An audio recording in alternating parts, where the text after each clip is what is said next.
ഗ്രാമപഞ്ചായത്ത് ജനകീയ ആസൂത്രണ പദ്ധതിയുടെ ഭാഗമായി വയോജനങ്ങൾക്കും ഭിന്നശേഷിക്കാർക്കും ഉപകരണ നിർണയ ക്യാമ്പ് സംഘടിപ്പിച്ചു.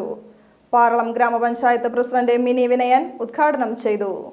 പഞ്ചായത്ത് ഫണ്ട് വെച്ച് എല്ലാ വർഷവും നടത്തിയിട്ടുള്ള പദ്ധതിയാണ്.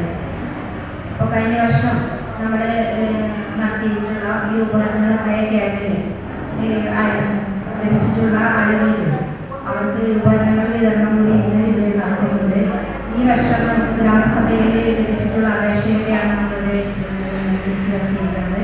അവർക്ക് ഈ ഡോക്ടേഴ്സിൻ്റെ ക്യാമ്പുകൾ നടത്തുമ്പോൾ അവർക്ക് ആവശ്യമായിട്ടുള്ള ഉപകരണങ്ങൾ നമുക്ക് പ്രോജക്റ്റ് വെച്ച് നമ്മൾ നൽകുന്നതായിരിക്കും. ഇവിടെ എത്തിച്ചേർന്നിട്ടുള്ള എല്ലാവർക്കും എല്ലാവരും ആശംസകൾ നൽകുന്നുണ്ട്.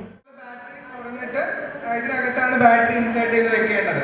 അപ്പോൾ പല സൈസിലുള്ള ബാറ്ററികളുണ്ട്. നമ്മുടെ വാച്ചിലൊക്കെ ഇടുന്ന ബാറ്ററി ഉണ്ട്, പക്ഷെ അതൊന്നും ഇതിനകത്ത് വെക്കാൻ പറ്റത്തില്ല. അപ്പം ഇതിനകത്ത് വെക്കുന്ന ഒരു സൈസ് ഉണ്ട്, അത് 675 എന്ന് പറഞ്ഞ സൈസുള്ള ബാറ്ററിയാണ്. അപ്പം അത് നമുക്ക് ഈ ക്ലിനിക്കുകളിൽ ഹിയറിംഗ് എയ്ഡൊക്കെ വിൽക്കുന്ന ക്ലിനിക്കുകളിൽ നിന്ന് മാത്രമേ നമുക്കത് വാങ്ങിക്കാൻ പാടുള്ളൂ. അല്ലാതെ നോർമലി നമ്മുടെ വാച്ചിലൊക്കെ ഉള്ള ബാറ്ററി നമുക്ക് ഇതിനകത്ത് ഇടാൻ പാടില്ല.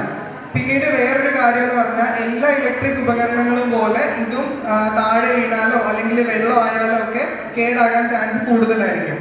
അപ്പോൾ ഒരു കാരണവശാലും നമ്മുടെ കയ്യിൽ നിന്ന് താഴെ വീഴാനോ അല്ലെങ്കിൽ നമ്മുടെ വിയർപ്പോ അങ്ങനെയുള്ള കാര്യങ്ങളൊക്കെ പറ്റാതെ മാക്സിമം നോക്കണം. വയോജനങ്ങൾക്ക് ആവശ്യമായ ശ്രവണ സഹായം വിതരണം ചെയ്തു. പഞ്ചായത്ത് വൈസ് പ്രസിഡന്റ് ആശ മാത്യു അധ്യക്ഷത വഹിച്ചു. പഞ്ചായത്ത് വികസന സ്റ്റാൻഡിംഗ് കമ്മിറ്റി ചെയർമാൻ ജെയിംസ്, ആരോഗ്യ വിദ്യാഭ്യാസ standing committee chairperson Vidyanandanan, ward മെമ്പർമാരായ ജൂബി മാത്യു, പി കെ ലിജി, നിത ജോൺ എന്നിവർ സംസാരിച്ചു.